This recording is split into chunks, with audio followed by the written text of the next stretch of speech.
வெளிவருது Hollywood Logan. கையில திடீர்னு முளைக்கும் இரும்பு விரல்களை கொண்ட சூப்பர் ஹீரோ படம் வால்வரின். கடந்த 17 வருஷங்கள்ல பல பாகங்கள் வந்துருச்சு. அத்தனை பாகங்கள்லயும் ஹக் ஜாக்மேன் தான் ஹீரோ. இப்போ இதோட புதிய பாகமா வெளிவருது லோகன்.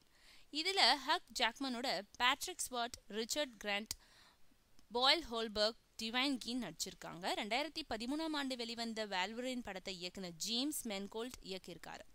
ஜான் மதிசன் ஒளிப்பதிவு செஞ்சிருக்காரு. மெர்கோ பெல்ட்ரமி இசையமைச்சிருக்காரு. நவீன தொழில்நுட்பம், பிரம்மாண்ட கிராபிக்ஸ் வேலைகளோட விறுவிறுப்பா தயாராகி இருக்கு லோகன். அநேகமா வால்வரின் வரிசை படங்கள்ல இதுதான் கடைசி படமா இருக்கும்னு சொல்றாங்க. கடந்த மாதம் 17 அமெரிக்காவில் வெளியாகி வெற்றிகரமா ஓடிக்கிட்டு இருக்கு. இந்தியாவில் வருகிற மார்ச் 3 வெளியிடுறாங்க. ஆங்கிலத்தோட ஹிந்தி, தெலுங்கு, தமிழ் மொழிகளையும் டப் செஞ்சு வெளியிடப்படுது.